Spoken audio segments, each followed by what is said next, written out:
This is Dr. Kavita Chauhan from Prerna Coaching Academy, and today I am going to start with the chapter The Enemy for class 12th English. But if you are new to my channel, then do subscribe to my channel and also press the bell icon ताकि मेरे सारे videos की update आपको regularly मिलती रहे। और जो मेरे वीडियोस हैं इंग्लिश के क्लास 12th के, उनके लिंक्स डिस्क्रिप्शन बॉक्स में लिखे हुए हैं। सारी पोएम्स की एक्सप्लेनेशन मैंने अपलोड की हुई है, सो आप वो वीडियोस भी चेक कर सकते हैं। So let's start with today's class on this chapter, The Enemy.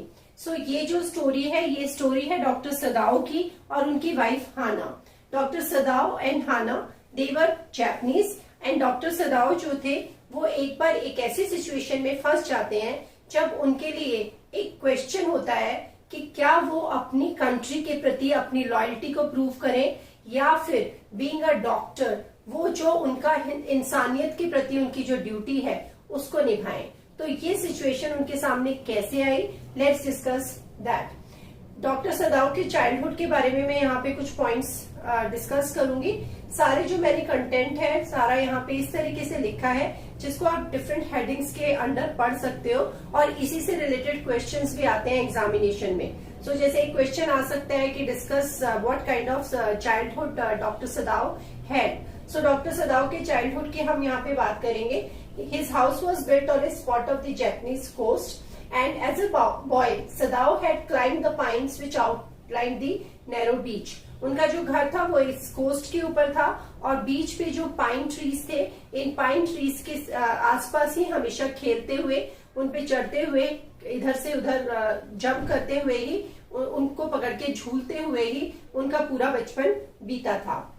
वो हमेशा अपने फादर के साथ वहां पे जाते थे। हालांकि उनके फादर उनके साथ खेलते नहीं थे, लेकिन उनके फादर हमेशा उनको पॉइंट आउट करते थे। जो वहां पे साउथ में जो आइलैंड्स थे, उन आइलैंड्स की तरफ पॉइंट आउट करते थे और उनको हमेशा बोलते थे कि वो जो आइलैंड्स हैं, these are the islands which are considered to be the stepping stones to the future for Japan, कि वो एक सीढ़ी है जापान के लिए, उसके भविष्य में आगे बढ़ने के लिए। इस तरीके से उनके फादर का और उनका रिलेशन यहाँ पे बताया गया है। उनके फादर ने हमेशा एक्चुअली उनको मोटिवेट किया लाइफ में। सो आफ्टर दैट सदाओ ने हमेशा सदाओ जो थे अपने फादर की जो बात थी उसको हमेशा कंसिडर करते थे और उनके फादर जो थे वो बहुत ही कंसर्न थे उनके एजुकेशन को लेके। Sadao was his only son. So Sadao did everything as his father said. His father spent infinite pains upon him. उसके फादर ने उनको जैसे पालने पोसने में और उनके एजुकेशन उनको दिलाने में काफी तकलीफें भी उठाई और सदाओ की जो एजुकेशन थी वो उनका चीफ कंसर्न था। He was sent to America at 22 to learn surgery and medicine. US भेजा गया था उनको 22 इयर्स की एज में ताकि वो सर्जरी और मेडिसिन पढ़ सके। और by the time he came back at the age of 30. So his father, although died later on, but his father had seen him to become a successful surgeon, and he was also called a scientist because he was doing a discovery or he was doing a research कि किस तरीके से wounds को clean रखा जा सकता है। तो वो भी एक वो डिस्कवरी कर रहे थे या रिसर्च उन्होंने उससे रिलेटेड की थी, इसलिए उनको डॉक्टर एंड साइंटिस्ट बोला जाता है। तो ये उनके चाइल्डहुड के बारे में है जो आपको पता होना चाहिए कि उनका घर कहाँ पे लोकेटेड था और उनके फादर का उनकी तरफ जो भी अप्रोच थी वो क्या थी। Next we will talk about doctor Sadao and Hana जो उनकी वाइफ है। डॉक्टर सदाओ की जो मैरिज है उसके बारे में यहाँ पे हम कुछ पॉइंट्स डिस्कस करेंगे। डॉक्टर सदाओ जो थे he met Hana in America.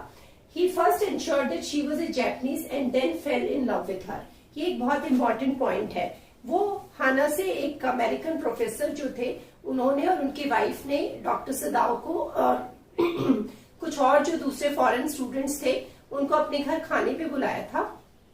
हालांकि डॉक्टर सदाओ ने बाद में हाना से ये बोला कि वो इस वक्त मतलब जब ये इनविटेशन आया था तो actually initially he was not wanting to go for this dinner और टू देयर हाउस, क्योंकि उनको लगता था कि वो जो अमेरिकन प्रोफेसर थे उनका जो घर था वो रूम्स बहुत छोटे छोटे थे और उनको वो खाना भी बहुत ज्यादा पसंद नहीं था। और जो अमेरिकन प्रोफेसर की वाइफ थी वो भी बहुत ज्यादा लाउड थी तो उनको वो वहां जाना पसंद नहीं था। लेकिन फिर भी पता नहीं क्यों उस दिन वो चले गए और यहाँ पे वो ये बहुत अच्छा फील करते हैं कि अच्छा हुआ उस दिन वो वहां चले गए, क्योंकि वहीं पे वो मिले हाना से।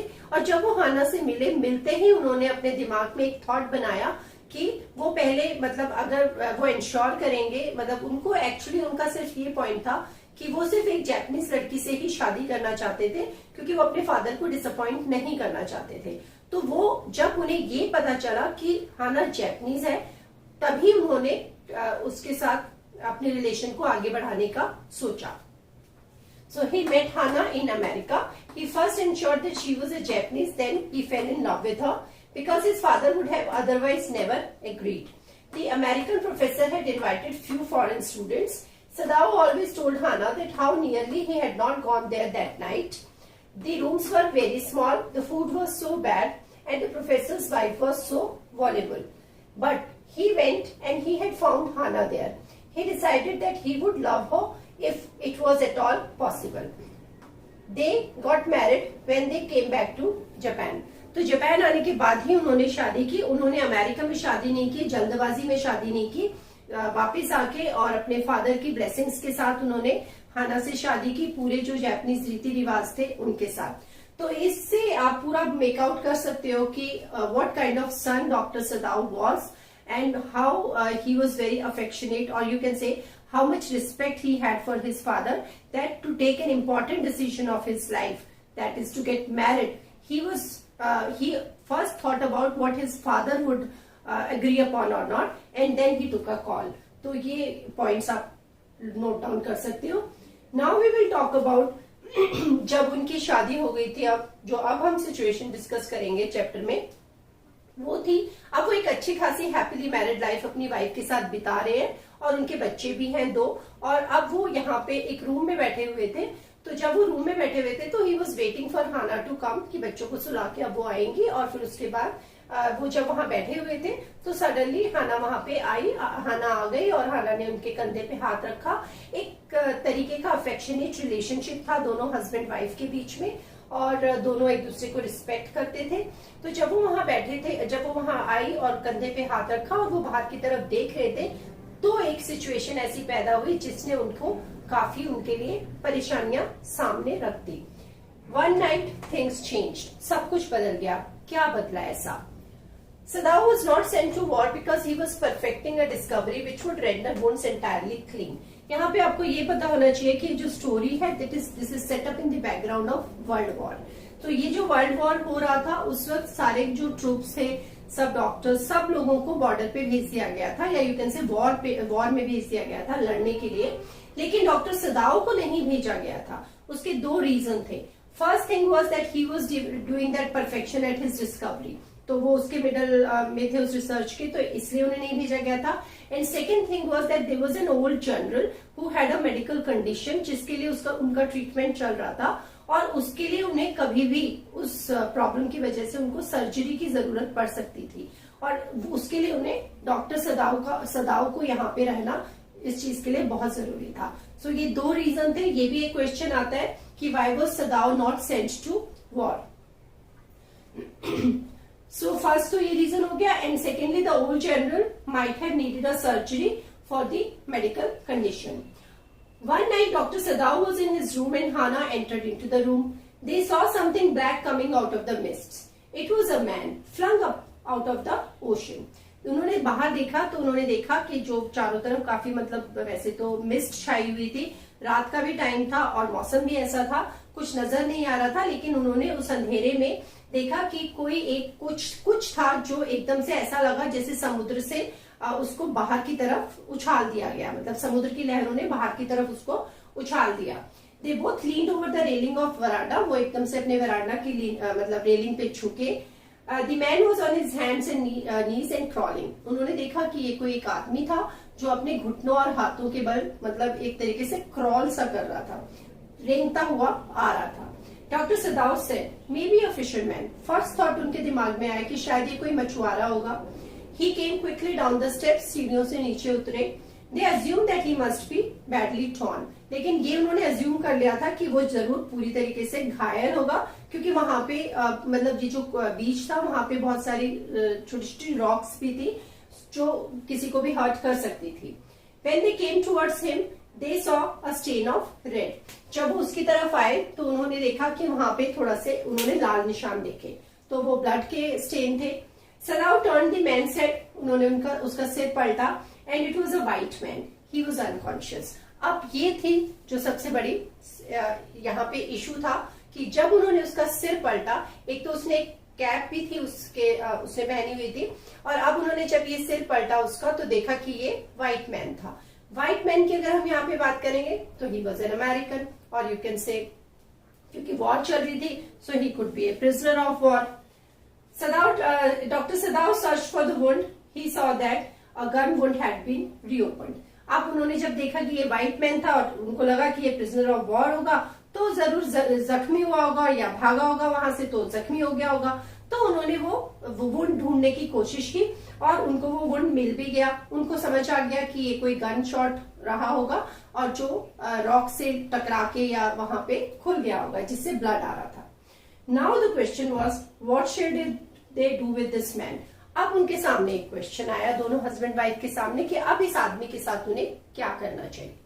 तो डॉक्टर ने अपने आप से ही अंदर बात की. उनको लगा कि बेस्ट जो थिंग, मतलब what could have been best here, the best thing was to put him back, वापस उसे समुद्र में डाल दो. If they sheltered a white man, क्योंकि अगर उन्होंने किसी व्हाइट मैन को यहाँ पे शेल्टर किया तो वो बहुत ही उनके खिलाफ जा सकता था, क्योंकि वो अमेरिकन था और वो एज मैंने तुम्हें बताया कि जापान और अमेरिका जो थे they were in opposite groups in fighting a war. तो अब ये तो गलत हो सकता था कि जो नेशनल इंटरेस्ट की यहाँ पे बात थी कि वो अपने देश के बारे में सोचे या फिर इंसान के बारे में सोचे जो वुंडेड था और हार्मलेस था इस वक्त. He was a prisoner of war, a sailor from American warship.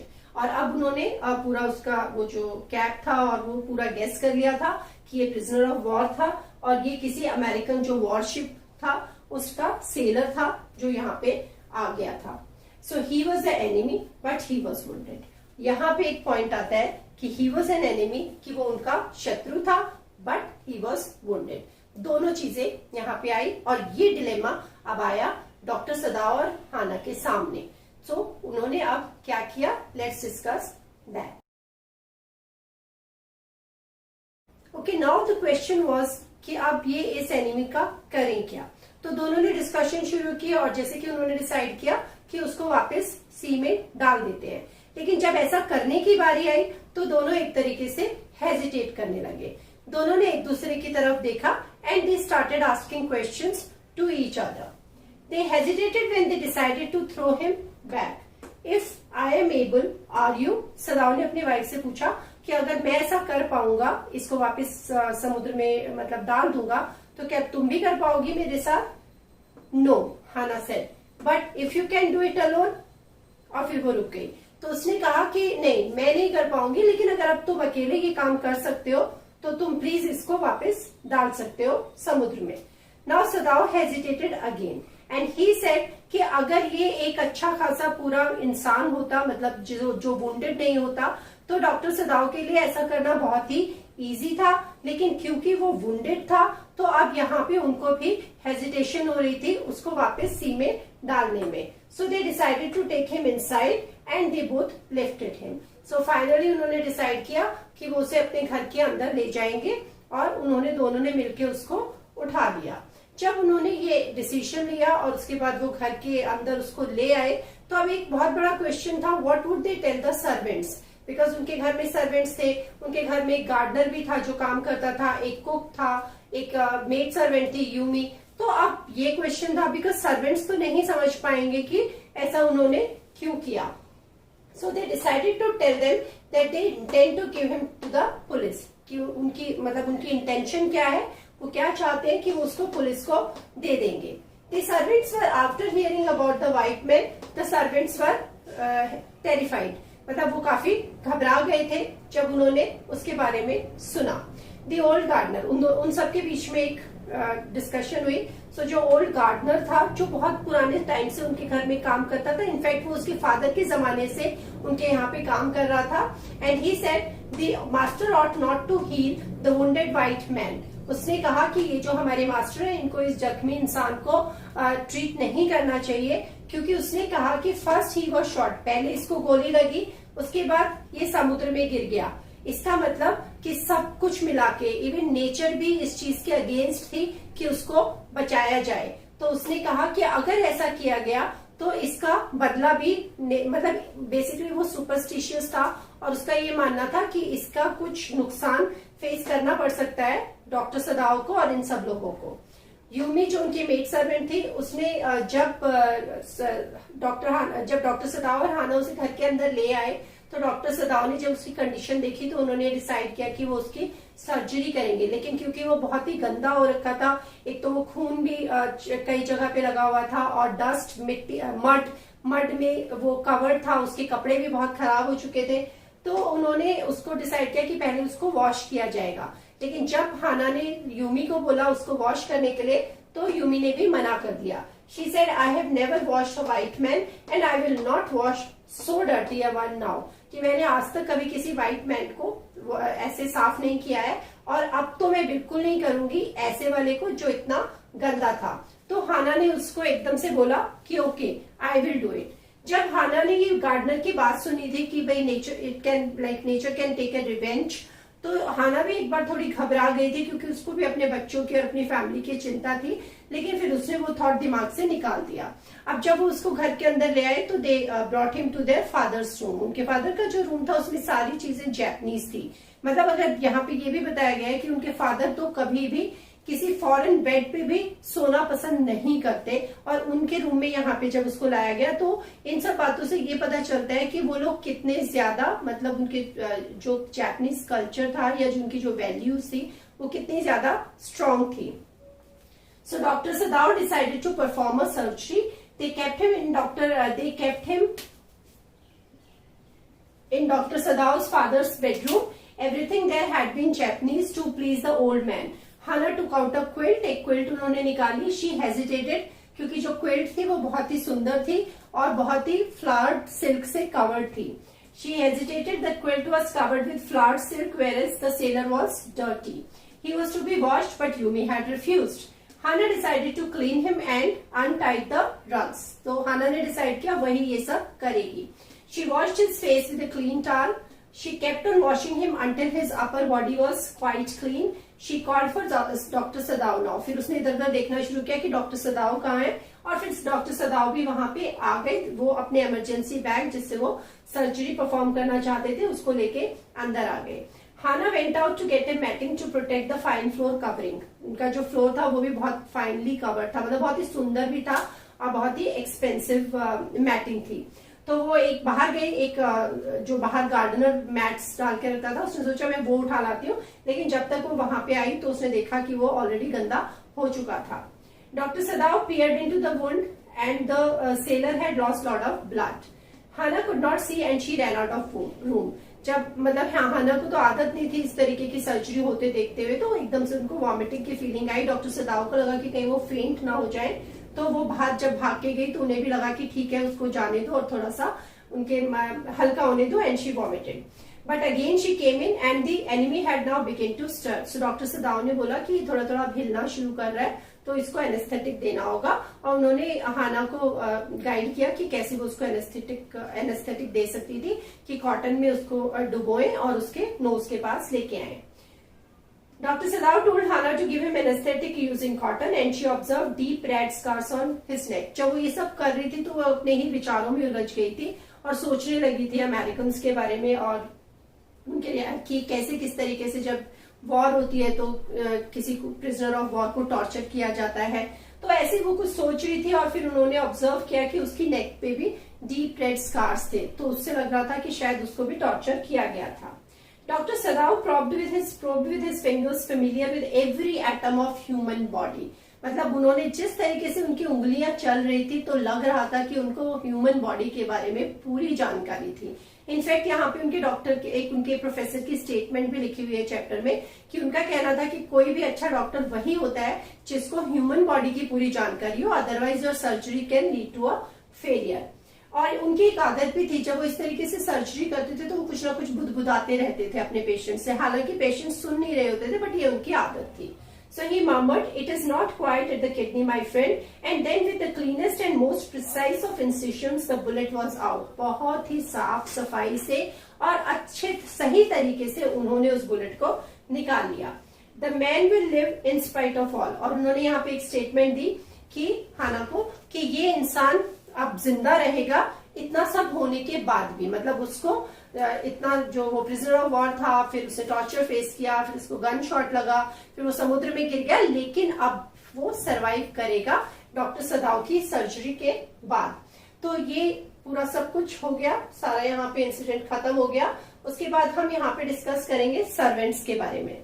सो हाना जो एनिमी था वो धीरे धीरे थोड़ा अगले दिन से उसने रिकवरी शुरू कर दी थी, तो अब उसको कुछ खाना भी खिलाया जाना था, लेकिन क्योंकि सर्वेंट्स ने मना कर दिया था उसको सर्व करने के लिए, सो यहाँ पे भी हाना जो थी वो खुद ही उसको सर्व कर रही थी. So she served for him, for none of the servants would enter the room, and gradually he started eating. Then he started sitting. तो पहले उसने बैठना शुरू किया. He asked them what were they going to do with him.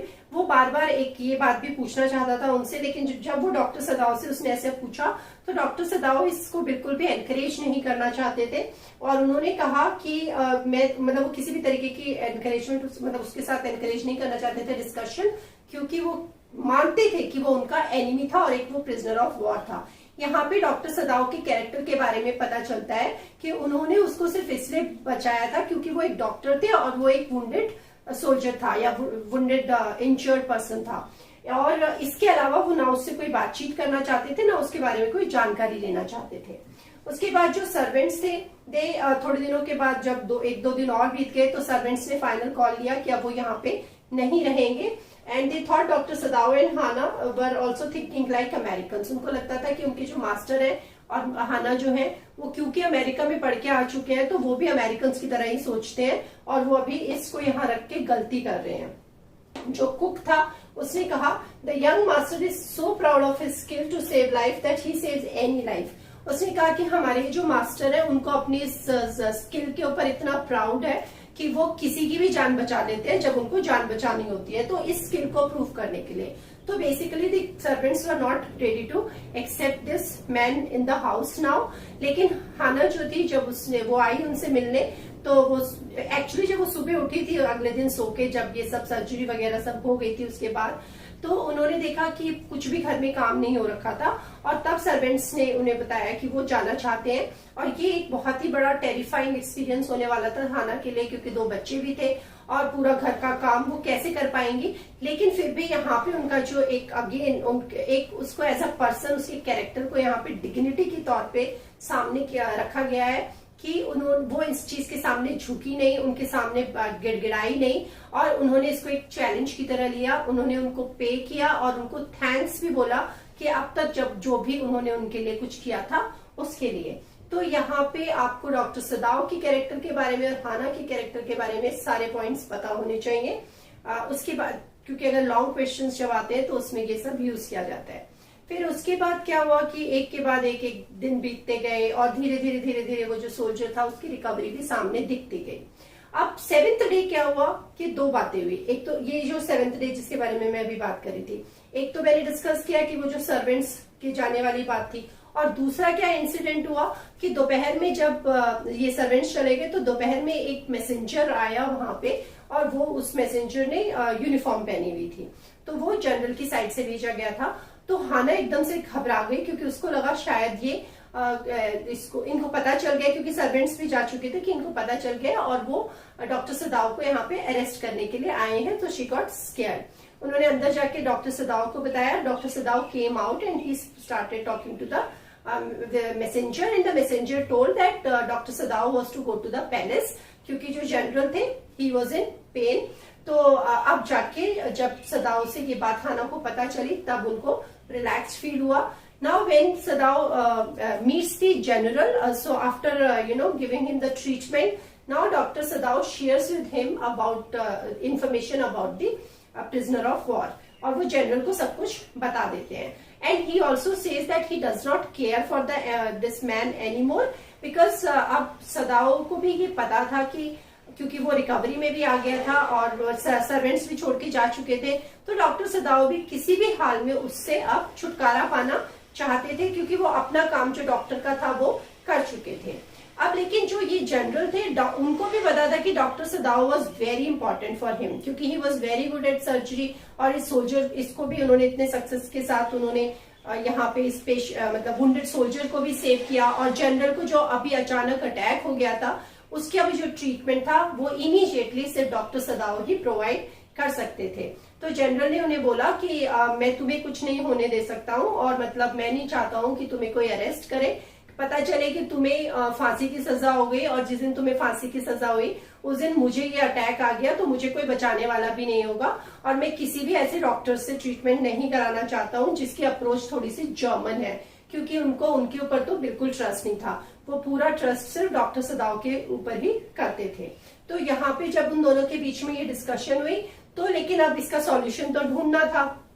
तो general ने बोला कि okay, I will send my private assistants to your house, we will not tell it to anyone, they will come to your house and without making any noise they will kill the soldier, और उसको मारने के बाद वो in fact वहां से उसकी body भी रिमूव कर देंगे, तुम निश्चिंत हो जाओ and it will be sorted out. So now Dr. Sadav felt better because he had shared the information with the general. तो एक तरीके से अब डॉक्टर सदाव की दोनों रिस्पॉन्सिबिलिटी खत्म हो गई। उन्होंने डॉक्टर होने का फर्ज भी निभाया और उन्होंने अपने देश के प्रति जो उनकी सिटीजन मतलब थे, वो यहाँ के जो अपने देश के प्रति ड्यूटी थी एज अ सिटीजन, वो भी उन्होंने पूरी तरीके से निभाई। And he came back home. उन्होंने हाना से कुछ इस बारे में डिस्कस नहीं किया, लेकिन हर रात मतलब अब एक फर्स्ट नाइट वो सोए, उनको लगा उन्होंने दरवाजा खुला रखा, क्योंकि ऐसा उन्होंने जनरल ने बोला था कि तुम दरवाजा खुला रखना, वो चुपचाप आएंगे रात को और उसको मार के पीछे वाला दरवाजा आके मार के चले जाएंगे।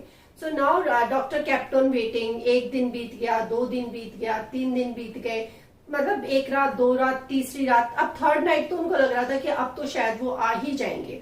लेकिन अगले दिन सुबह जब वो उठे, so again the sailor was in the room and he was improving every day now. So now Dr. Sadav had to take a call that what he had to do with the sailor.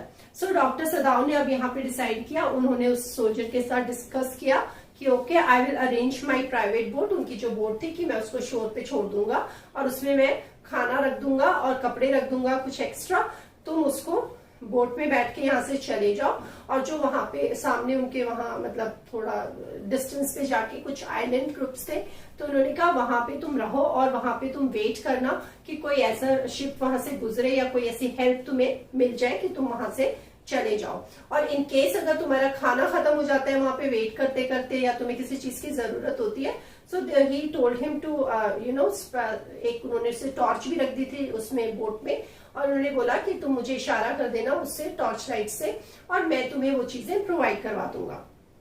तो इस तरीके से doctor सदाव ने decide किया और he went out of the house. He made all the arrangements and waited for the night. And the night came and finally he told the sailor to leave from there. ये जो American soldier था, उन्होंने उससे अच्छे से warmly हाथ मिलाया और उसने उन्हें बोला कि आप मेरी सेकंड टाइम अब लाइफ सेव कर रहे हो। एक बार तो जब उन्होंने उसको जख्मी था और उस हालत में उन्होंने उसका सर्जरी की, और अब सेकंड टाइम क्योंकि वो प्राइवेट असिस्टेंट्स तो उसे मारने आए नहीं थे, खैर ये तो उसे नहीं पता था, लेकिन अब उसे सेकंड टाइम उसे यहाँ से भेज रहे थे, तो ये उसने यहाँ पे उनको थैंक्स बोला। एंड फाइनली डॉक्टर सदाव ने इस मुसीबत से छुटकारा पाया। उसके बाद फिर जनरल जो थे उनको फिर से एक प्रॉब्लम हो गई, और जो डॉक्टर सदाव थे, he was called and he went there and he did the treatment and then he kept waiting for the general to be conscious, क्योंकि वो काफी अभी थोड़े से उसमें थे, गहरे उसमें नींद के उसमें, और अपनी बीमारी की वजह से he was not in his senses properly. So Dr. Sadav kept waiting for it, and when the general was awake and he told him and he asked him कि उन्होंने उसको अब डॉक्टर सदाव से ये तो बता नहीं सकते थे कि उन्होंने उसे बोट में बिठा के भेज दिया है। सो ही टोल्ड हिम कि जो वो प्रिजनर ऑफ वॉर है वो मेरे घर से भाग गया और मुझे पता भी नहीं चला, और वो भाग गया। और मतलब यहाँ पे जनरल जो थे उनकी बहुत ही ज्यादा सेल्फिशनेस भी सामने आई, क्योंकि जनरल ने बोला कि अरे अच्छा हाँ, मैंने तो तुम्हें प्रॉमिस किया था कि मैं वो प्राइवेट असिस्टेंट भेज दूंगा, लेकिन अच्छा मैं तो सॉरी भूल गया वो भेजना, लेकिन तुम चिंता मत करो, ये बात तुम्हारे ऊपर नहीं आएगी। तो अब यहाँ पे ये दिखाई देता है कि actually the general was very selfish and he was just only concerned about his own health and his own medical condition, and he knew that if Dr. Sadao was arrested or Dr. Sadao was punished, then it could have created problems for the general. तो यहाँ पे इस chapter में दो लोगों की personality के बारे में बताया गया है कि कैसे डॉक्टर सदाओ की पर्सनालिटी थी कि उन्होंने एक वुंडेड सोल्जर को भी सेव किया और उसके साथ साथ उन्होंने अपना जैपनीज होने का भी जो फर्ज था एक सिटीजन का वो भी पूरी तरीके से निभाया। लेकिन जो जनरल थे he only thought of himself, so his selfish nature also is being highlighted in the chapter. Hana के बारे में यहाँ पे बहुत अच्छी जो कैरेक्टर है वो दिखाया गया है that she was a very good human being, she was a very beautiful wife and she was a very good mother too, और you can say home maker too, because जब सर्वेंट्स छोड़ के गए थे तो भी उसने डिसाइड किया कि वो सारा काम खुद करेगी। ये क्वेश्चंस यहाँ पे पूछे जा सकते हैं आपसे। एक इंपॉर्टेंट क्वेश्चन यहाँ पे पूछा जाता है कि what kind of childhood doctor Sadao had. Secondly, what was the reaction of the servants, or how did the servants react when they got to know about the enemy? Third question can be about the character of Hana as a good human being or a wife or a good homemaker. तो हाना के बारे में यहाँ पे और कैसे उन्होंने support किया अपने हस्बैंड को और किस तरीके से हेल्प प्रोवाइड की वो पूछा जाता है। फिर एक क्वेश्चन यहाँ पे पूछा जा सकता है कि डॉक्टर सदाओ जो थे उनका जो कैरेक्टर था उससे रिलेटेड कि वो अपनी कंट्री के प्रति पूरी तरीके से लॉयलिस्ट थे या नहीं थे। तो आपको कुछ पॉइंट्स निकालने पड़ते हैं चैप्टर में से जो आप आंसर में लिखते हो। उसके बाद यहाँ पे जो एक यहाँ पे हाना के बारे में कुछ ये वाला भी एक क्वेश्चन कई बार पूछा जा सकता है that although she was a very good human being and she cared for the soldier, but at the same time she also cared for his quilt, for the quilt in the house and the flooring of that room. तो वो भी एक चीज है। तो एक तरीके से सिचुएशन ऐसी रही कि हाना का जो कैरेक्टर था कि डिलेमा था कि कभी वो उसको जब देखती थी तो वो पूरी तरीके से उसकी मदद करना चाहती थी, लेकिन फिर वो दूसरे ही ख्यालों में फंस जाती थी। ये सारी सिचुएशन है, ये आपको पता होनी चाहिए। So thank you so much, I hope you enjoyed the class, stay tuned.